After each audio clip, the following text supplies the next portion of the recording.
Hey everyone, welcome back to RosieRevere and the Raucous Riveters. In the last chapter we discovered the word raucous means loud and usually very happy. It's usually a positive thing. If people laugh a lot, make lots of noise together, they're raucous. On her notes today, RosieRevere has written things to do today.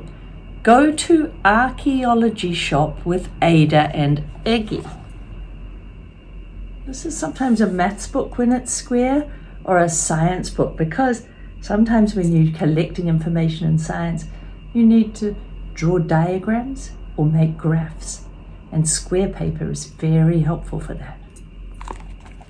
Chapter 5. Give her a minute, said the tall woman, winking at Rosie. She doesn't even know who we are. She shook Rosie's hand. I'm Letty McAllister, she said, and these are my sisters, Hetty and Betty, and we are musicians. Two women in red waved at Rosie.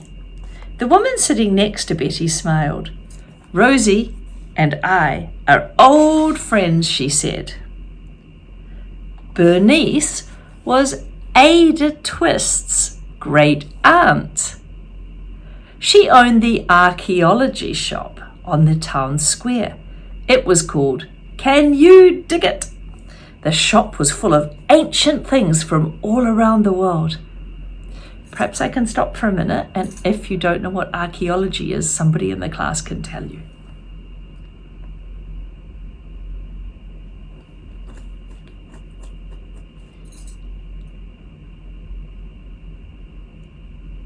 It's quite interesting, I've just realised. Archaeology.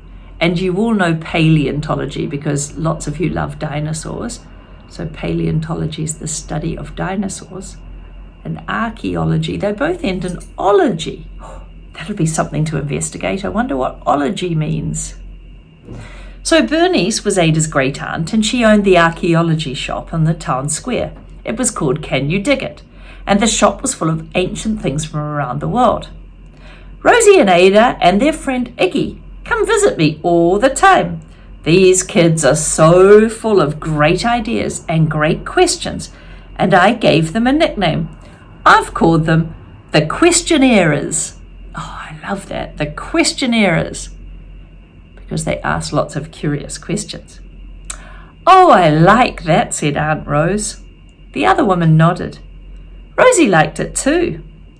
Visiting the Can You Dig It shop was always an adventure, and Bernice was full of ideas and questions too. She was one of Rosie's favourite people. I have new treasures in the shop, Bernice said. Bring Ada and Iggy to see them. I will, said Rosie. We have another singer in the group, said Betty McAllister. This is Marion, and she sings opera. Wait until you hear it. A pleasure to meet you, said Marion. She was formal and elegant, and she had silvery hair, a strand of pearls around her neck, and a twinkle in her eyes. She smiled at Rosie, and of course, Rosie smiled back.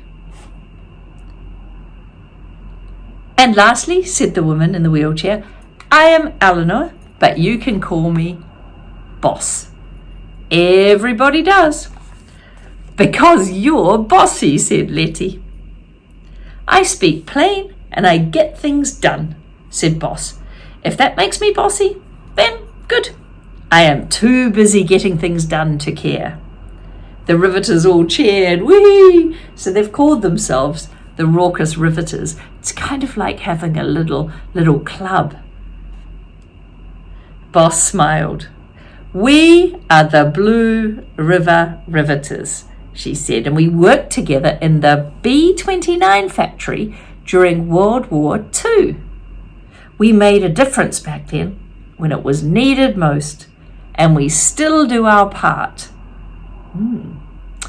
You're the woman in the photo, said Rosie, but where are the others? Oh, that was a long time ago, dear. We've lost many of our friends.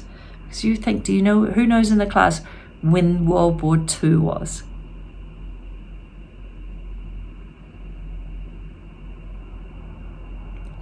So if it was the 1940s and late 30s, how many years ago was that approximately?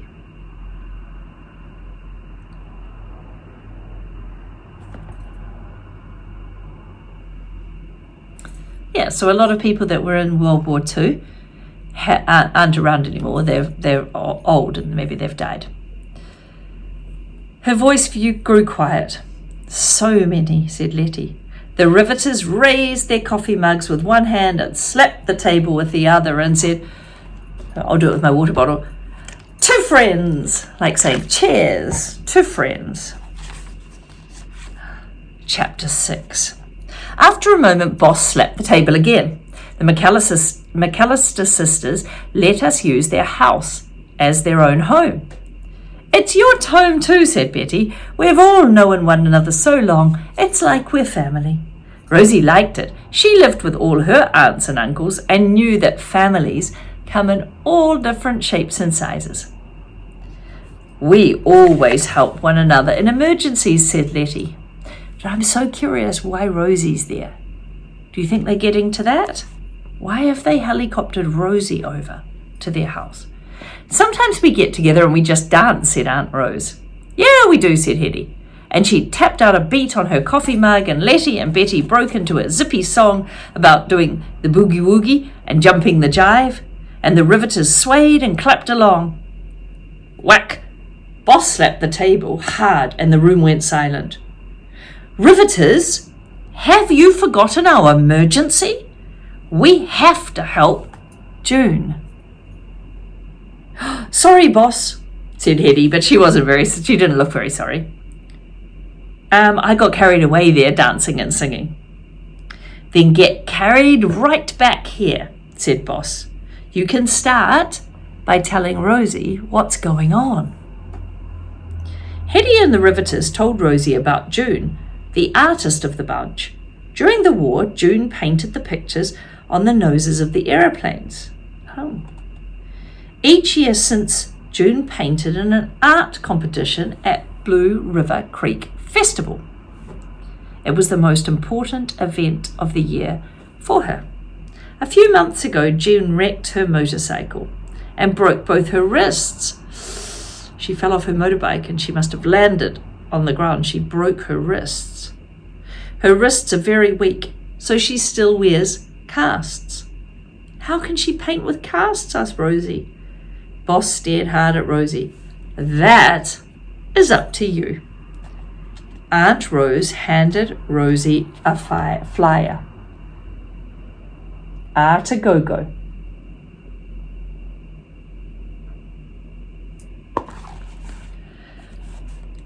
Saturday, 9:30 a.m.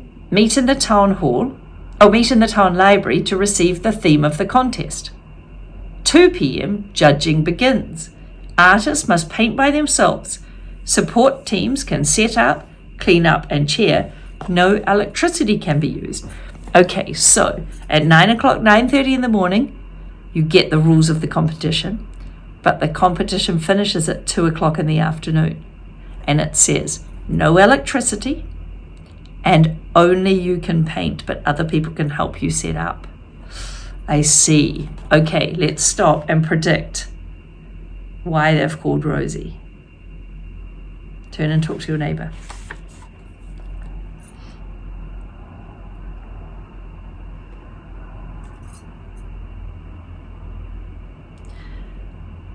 Aunt Rose said, June is having a hard time, so we're going to surprise her. It's top secret. We will take turns keeping June busy, then we'll sneak her to the contest without her suspecting anything at all. We'll all do our part, said Boss. Boss's smile faded and she looked squarely at Rosie. What about you, Rosie? Will you do your part? I'm so curious. What are they hoping Rosie will do? RosieRevere engineer. Okay, I'll leave this for now. Ready for chapter 7.